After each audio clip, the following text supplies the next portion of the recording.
연말 증시를 돌아보면 매년 반복되는 익숙한 장면이 있습니다. 바로 증시가 문을 닫는 마지막 시점이 되면 쏟아지는 이른바 볼빼미 공시입니다. 투자자들의 시선이 느슨해지고 거래가 멈춘 틈을 타 기업들이 중요한 정보를 한꺼번에 공개하는 현상은 더 이상 낯설지 않습니다. 그리고 2025년 연말 역시 예외는 아니었습니다. 올해 증시 폐장일을 전후해 발표된 공시를 살펴보면 단순한 경영 현황 보고 수준을 넘어 주가에 직접적인 영향을 줄 수 있는 민감한 내용들이 다수 포함돼 있었습니다. 금융감독원 전자공시 시스템에 따르면 증시가 휴장했던 단 하루 동안 코스피와 코스닥을 합쳐 총 327건이 공시가 올라왔고 이 가운데 130건은 기존 내용을 수정하는 정정 공시였습니다. 숫자로 보면 코스피 상장사 3곳 중 1곳, 코스닥 상장사 2곳 중 1곳이 연말 폐장일에 기존 계획을 바꿨다는 의미입니다. 정정 공시의 공통된 키워드는 명확합니다.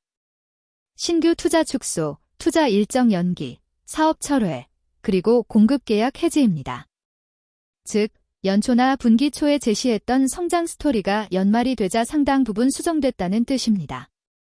문제는 이 같은 변화가 투자자들이 대응할 수 없는 시점에 공개됐다는 점입니다.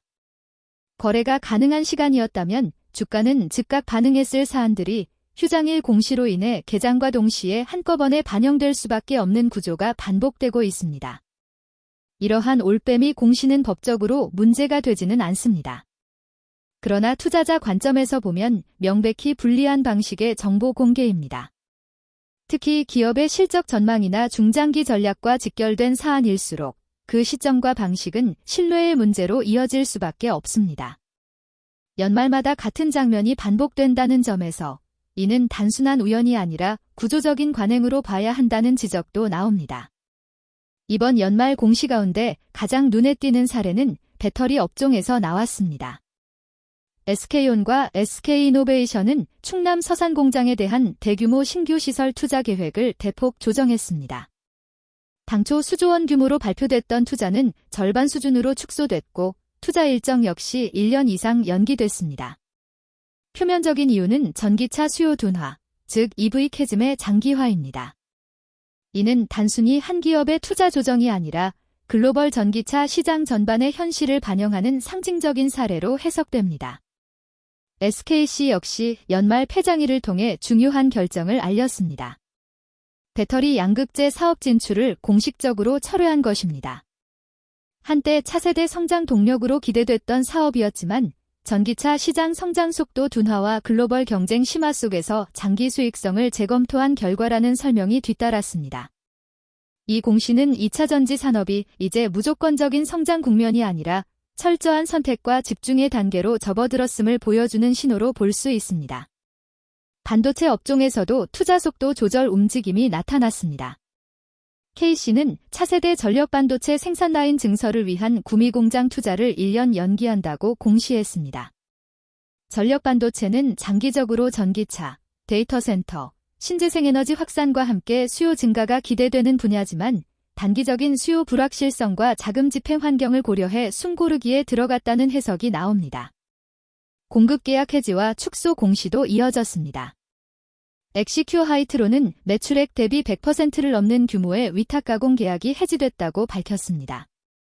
개발 인력 이탈과 미국 관세 이슈로 시장 불확실성이 커졌다는 설명이 덧붙었지만 투자자 입장에서는 단일 계약 의존도가 얼마나 큰 리스크로 작용할 수 있는지를 다시 한번 확인하는 계기가 됐습니다. 코스닥 시장에서도 비슷한 사례가 나타났습니다. 스피어는 미국 글로벌 우주항공 발사업체와 체결했던 특수합금 공급 계약이 해지됐다고 공시했습니다. 계약 상대방의 일정 변경이라는 사유가 제시됐지만 매출 비중이 큰 계약이 종료됐다는 점에서 향후 실적 가시성에 대한 우려를 남겼습니다. 이 밖에도 비엘팜텍, 케어젠, 아스트, 비츠로셀, 영화테크 등 여러 기업들이 연말 폐장일을 전후해 공급 계약 종료 또는 계약 금액 축소에 대한 정정 공시를 내놓았습니다. 이들 공시의 공통점은 처음 발표했던 계약 규모나 기대치보다 실제 이행 결과가 낮아졌다는 점입니다. 그리고 그 사실이 대부분 연말, 그것도 거래가 불가능한 시점에 공개됐다는 점입니다. 올빼미 공시가 반복될수록 투자자들이 느끼는 불신은 커질 수밖에 없습니다. 투자자들은 단순히 나쁜 뉴스 자체보다 왜 이런 정보가 항상 연말에, 그것도 폐장일에 나오는지를 묻고 있습니다. 이는 기업의 실적이나 산업 환경을 넘어 시장과 투자자를 대하는 태도의 문제로 이어집니다. 여기서 잠시 짚고 넘어갈 점이 있습니다. 이런 식으로 연말 공시를 하나하나 해석하고 그 이면에 담긴 리스크를 짚어보는 분석이 도움이 되고 있다면 지금 이 시점에서 구독과 좋아요를 한번 눌러주시는 것만으로도 큰 힘이 됩니다. 앞으로도 단순한 뉴스 전달이 아니라 투자 판단에 도움이 되는 맥락 중심의 분석을 계속해서 전해드리겠습니다. 결국 투자자 입장에서 가장 중요한 것은 숫자 그 자체가 아니라 정보가 공개되는 방식과 시점입니다. 폐장일에 몰아서 나오는 투자 축소, 계약 해지, 사업 철회 공시는 단기적인 주가 변동을 넘어 기업 신뢰도에 영향을 줄 수 있습니다. 특히 이런 공시가 반복되는 기업일수록 장기 투자 관점에서는 한 번 더 점검이 필요합니다.